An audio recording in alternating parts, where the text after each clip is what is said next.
The Tunguska Event was an enormous explosion that occurred in Siberia in the year 1908.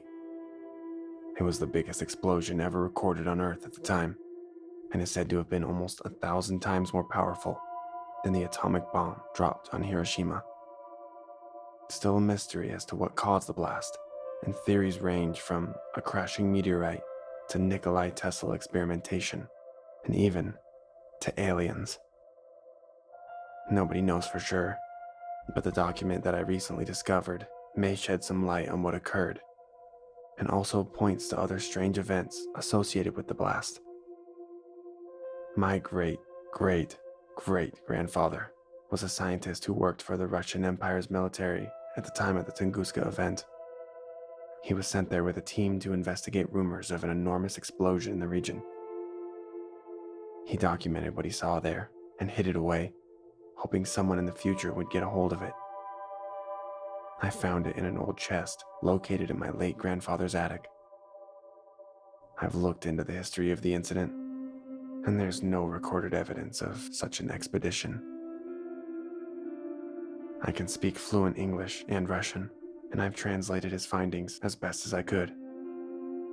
But I warn you, its content is terrifying and gives little hope for the future of all of humanity.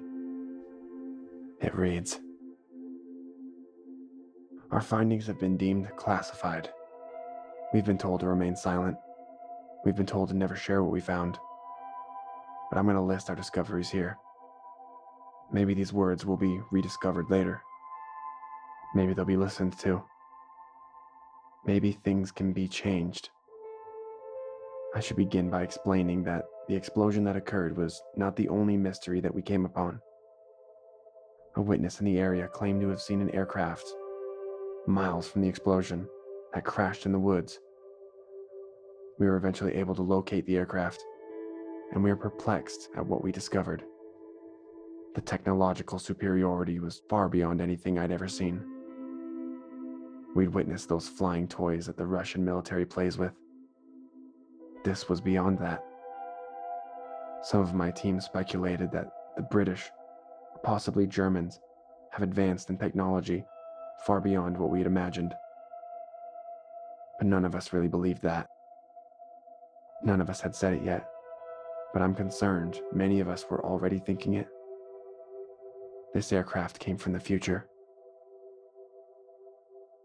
The aircraft was in surprisingly good condition, but its one occupant had died in the crash.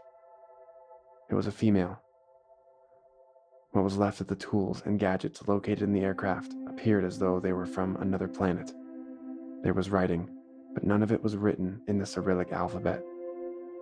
A member of our team can read and speak very basic English, and he translated some of what he saw. The plane had the word Lockheed written on it, and the year 1937 was found on some of the documents, though we never found the name of the female pilot. Other witnesses lead us to another crash site, miles away from the primary impact area. They described a flying ship as big as the sky that crashed into the forest. We were not prepared for what we saw. The aircraft that crashed must have been truly enormous. Its debris littered the forest for miles all around. Hundreds of bodies. The aircraft was white, blue, and red. One of the wings had largely survived, and on it there was a flag that none of us recognized. The words Malaysian Airlines was written beside it. None of us had heard of this country, Malaysian, but it could be a translation problem. What I really believe is that this aircraft is from far in the future, and is from a country that may not even exist in present time.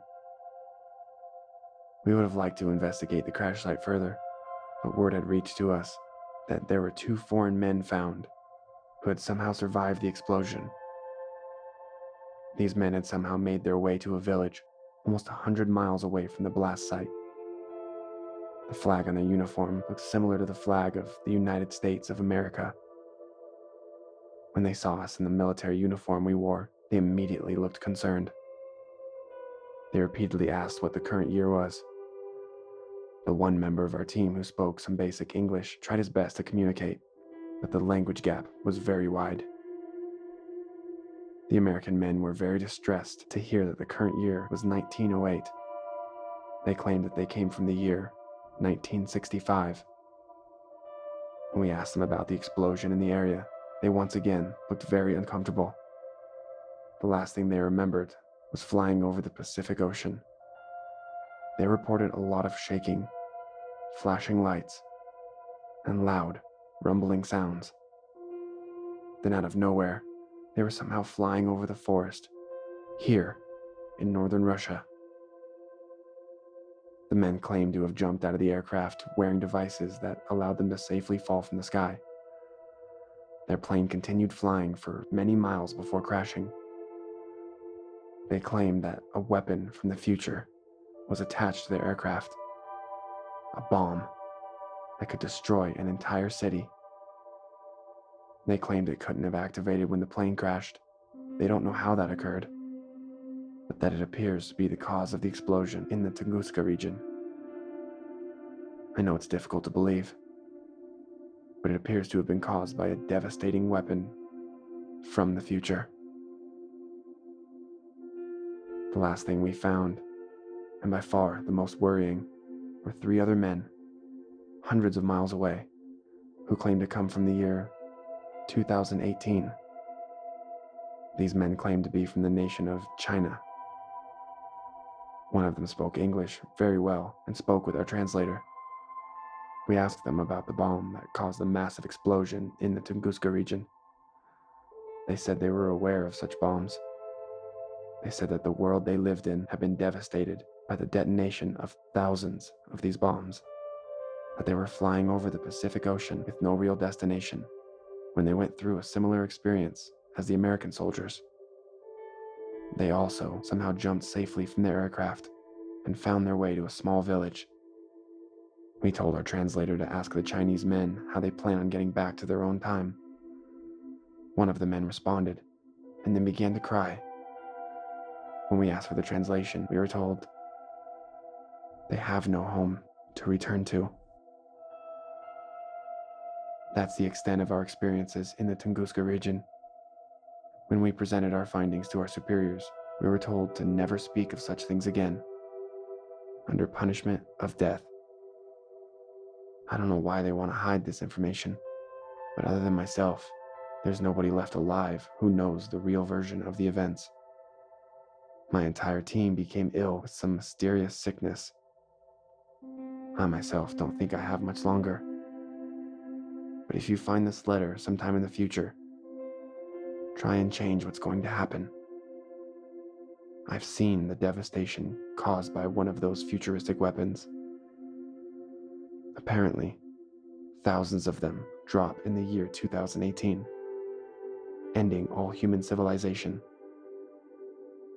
We couldn't figure out the specifics of these atrocities, but the Chinese military men kept referencing something to do with the Korean peninsula. That's what causes it all, apparently. The end of everything. Where the whole world looks like the crater of what used to be the Tunguska region. I don't know how serious to take all of this, but I've been doing some research, and all 3 of the aircrafts discussed in the document really did disappear without a trace from a similar location in the Pacific Ocean. I believe that the 1937 plane discovered with the sole female passenger may have been Amelia Earhart. The Malaysian Airlines plane was most likely Flight 370. And even those American soldiers from 1965 can be traced back to an event where an American jet disappeared out of the Pacific Ocean, carrying a B-43 nuclear bomb. How much more powerful is a B-43 nuclear bomb compared to the bomb dropped on Hiroshima? Almost 1,000 times deadlier, which directly matches the devastation of the explosion in the Tunguska region. So what's happened here? Is there some wormhole in the Pacific Ocean that all those aircrafts unknowingly flew into?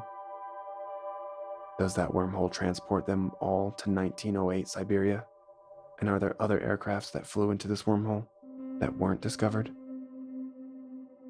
All of this seems like too much of a coincidence to be a hoax. And according to that document, the world ends in 2018 due to something that occurs in the Korean Peninsula.